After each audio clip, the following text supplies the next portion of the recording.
10 things that have really helped me on my spiritual journey as a Catholic.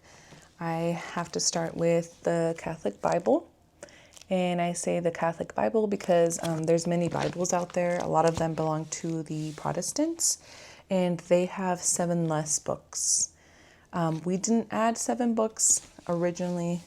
We had the 73 books in the canon, but yeah, they removed 7. So yeah, you want to make sure you have all of the books of the Bible that were originally there. So get the Catholic Bible. Yeah, if you don't have God's word in your life, then you're really missing out. Like, you could still have a relationship with God, but it's kind of tricky because it's like having a relationship with someone that you don't really know what they think. Like, it might be like kind of a one-way relationship. Like, you talk to them, you ask them for this, you ask them for that, you let them know who you are, but then you never give them a chance to tell you who they are. And that's kind of how it is. If you have a relationship with God, but you don't read his word, it's kind of like a one-sided relationship because you don't know how he thinks, what he says, what he loves, what he hates. You don't know it. Like, you just kind of form your own version of a God that you follow, and that's not right at all. So you have to know him to love him, right? Like, when you're when you're in love with someone, you want to know everything about them. So that's kind of like it is reading the Bible. Like, you're getting to know everything about God that you can know, because obviously he's a mystery. We're not going to fully know and understand him on this side of heaven, right? Yeah, it's you when you start reading his word and seeing how he thinks, how he's planned everything, what he loves, what he hates, like, wow. Like, it just forms your conscience in a different way, and your love for him just grows. So I really recommend that you read the Bible every day, and if not, a few times a week at least. All right, number 2 would be the Catechism of the Catholic Church. And this is, if you have any questions on our faith, you'll find the answers in here for sure.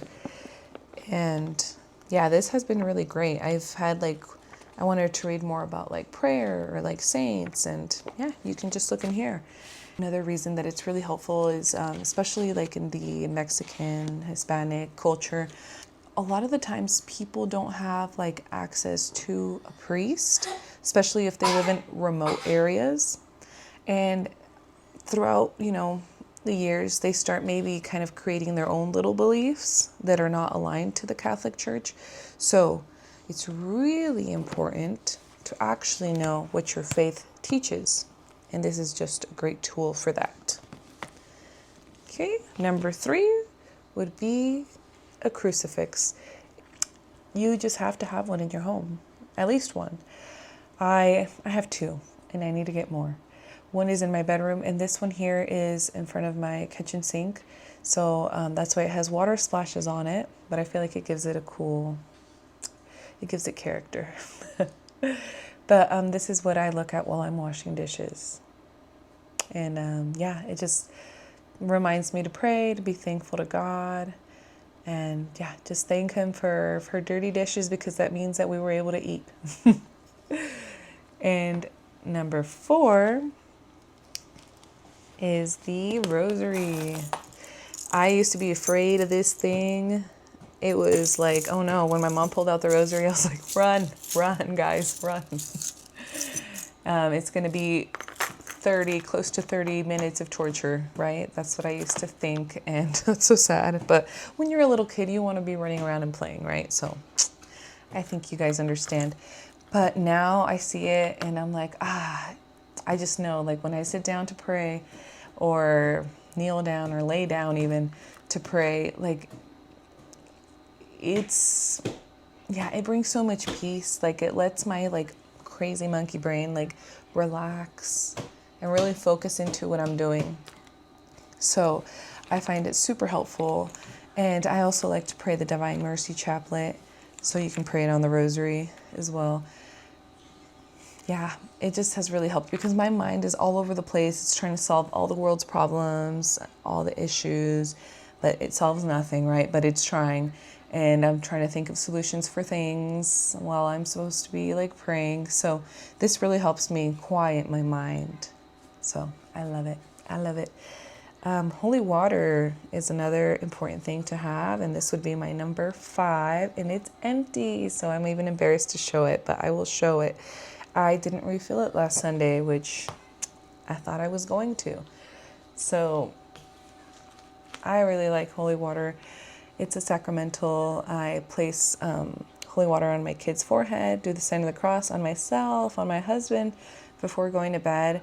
And obviously I haven't been able to do it lately, but yeah, I really like it. And it just kind of helps bring our faith more so into our home, not just keep it as a Sunday thing. It's kind of, it's more visible to my kiddos that our faith is not just done on Sunday. It's not just something we do on Sundays, but it's part of our everyday life.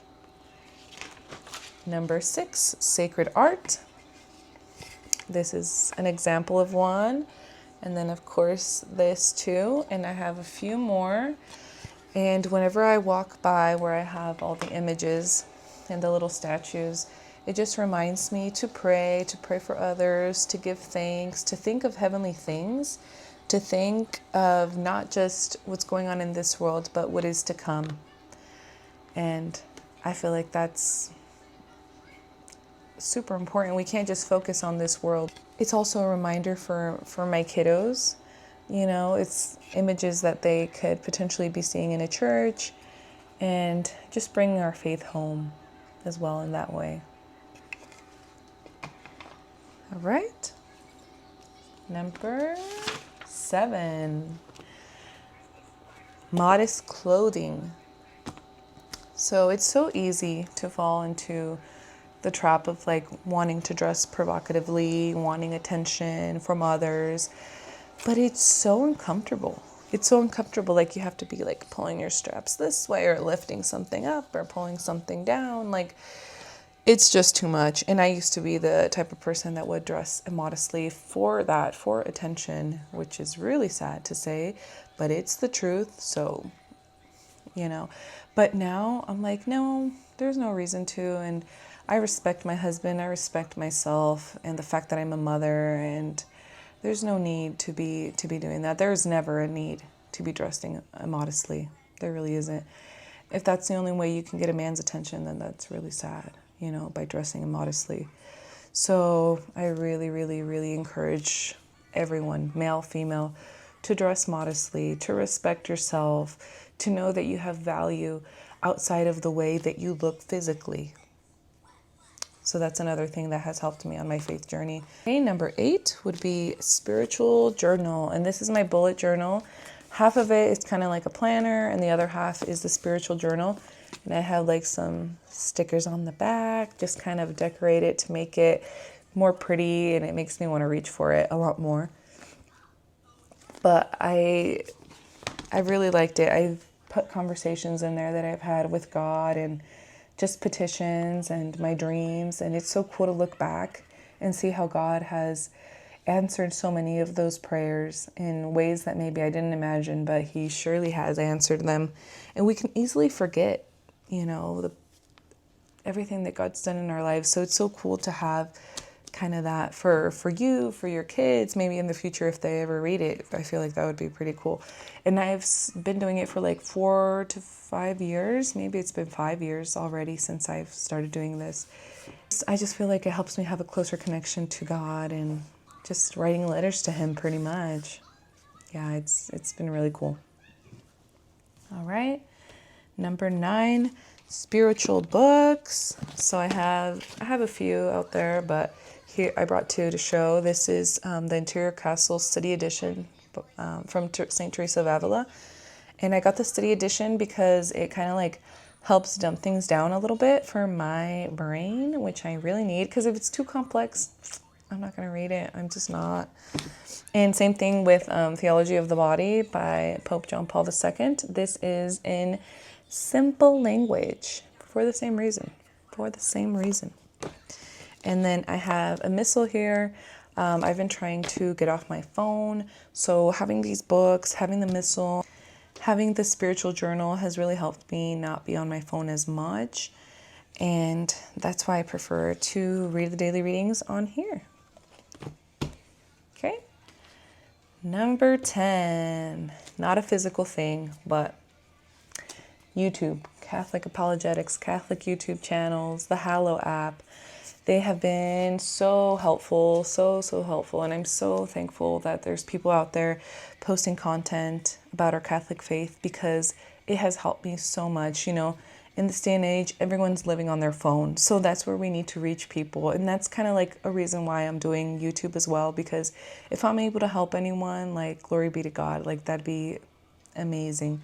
Even if it's just one person, you know, with my journey and, you know, how I'm living the faith and trying my best to follow God's will. Yeah, let's use the internet for good. And I feel like listening to Catholic apologetics or just Catholic content creators in general has been really helpful.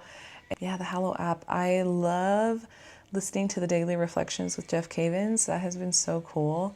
And I really like how they do like the Advent series or like Easter or Lent. Yeah, it's been really life-giving. There's so many cool things on there, and I'm not sponsored, but I just really love the app. And yeah, those are the 10 things that have been helping me on my journey. And if there's anything that I didn't mention that has been helping you, I would love to know what that is. So feel free to share that in the comments below. And until next time, take care. Bye.